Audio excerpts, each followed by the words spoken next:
आपत्ति दर्ज करना चाहती हूँ।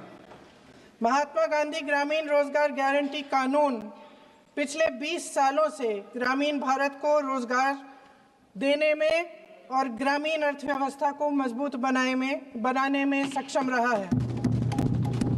ये एक इतना क्रांतिकारी कानून है कि जब इसको बनाया गया तो सदन के सभी राजनीतिक दलों ने इससे पूरी सहमति दी। इसके द्वारा 100 दिन का रोजगार इस देश के गरीब से गरीब लोगों को मिलता है, हमारे गरीब से गरीब भाई बहनों को। हम सब जनप्रतिनिधि हैं महोदय। जब हम अपने अपने क्षेत्रों में जाते हैं, आप भी जानते हैं, दूर दूर से हमें दिख जाता है कि मनरेगा का कौन मजदूर है। सबसे गरीब होता है, चेहरे पे झुर्रियाँ होती हैं, हाथ मिलाए तो सर हाथ पत्थरों की तरह। हाँ सर, मैं कर रही हूँ, पहुँच रही हूँ, हाँ मुझे पहुँचने दीजिए। नहीं, 1 मिनट लूंगी, मुझे पहुँचने दीजिए। सर, उनके हाथ पत्थरों की तरह कठोर होते हैं क्योंकि इतनी मजदूरी करते हैं। तो सर, मेरा जो इस बिल पर ऑब्जेक्शन है, सर ये जो कानून है इसके तहत हमारे गरीब भाई बहनों को जो रोजगार की कानूनी गारंटी मिलती है, जो अधिकार मिलता है, वह इस योजना में मांग के आधार पर संचालित होता है। मतलब जहां जहां रोजगार की मांग है वहां इस योजना द्वारा 100 दिनों का रोजगार अनिवार्य है, देना अनिवार्य है। इसके साथ साथ केंद्र से इसके लिए जो पूंजी जाती है वो भी मांग पर आधारित होती है। यानी कि इस योजना के लिए जितने पैसे जहां भेजने हैं, कितने भेजने हैं, वह जमीनी परिस्थितियों पर आधारित होता है और मांग के आधार पर निर्धारित होता है। सर, इस विधेयक की अनुसूची 1 में उपनियम 4(1) और 4(2) द्वारा केंद्र को इजाजत दी गई है कि वह पहले से ही निर्धारित कर लें कि कितनी पूंजी कहां भेजी जाएगी। इससे संविधान के 73वें संविधान संशोधन को नजरअंदाज किया जा रहा है। सर महोदय, इसके जरिए ग्राम सभाओं को इस योजना की मांग की जमीनी परिस्थितियों के आधार पर तय करने का पूरा अधिकार दिया जाता था। आज वो अधिकार कमजोर किया जा रहा है। सर, आखिर बात है, 1 मिनट, जब आप इस पे पूरी डिटेल चर्चा हो तो आप डिटेल बोलना। इस पे आपकी पार्टी शुरुआत है सर, अभी शुरुआत है। सर जो हमारे संविधान की जो मूल भावना है कि हर एक व्यक्ति के हाथों में शक्ति होनी चाहिए, वही मूल भावना पंचायती राज में है और उस मूल भावना के विरोध है ये जो अधिनियम जो ये विधेयक आ रहा है।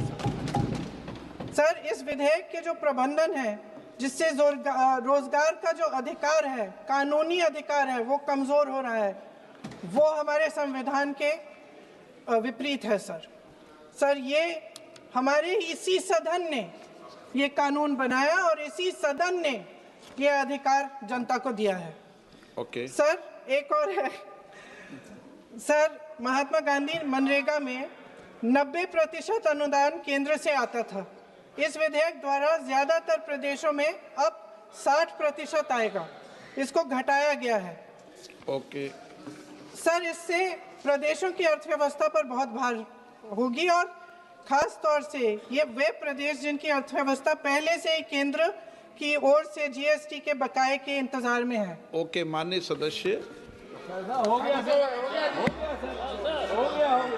सर, इस विधेयक द्वारा केंद्र का नियंत्रण बढ़ाया जा रहा है और जिम्मेदारी घटाई जा रही है।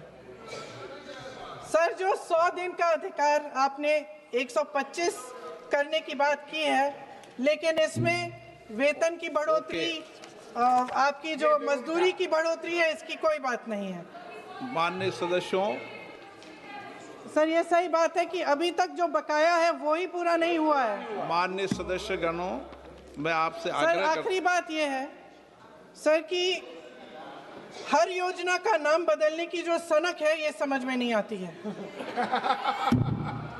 सर, जब ये किया जाता है तो सरकार, केंद्र को पैसे खर्चने पड़ते हैं। माननीय सदस्यों, मैं आपसे आग्रह करता हूं, ये सर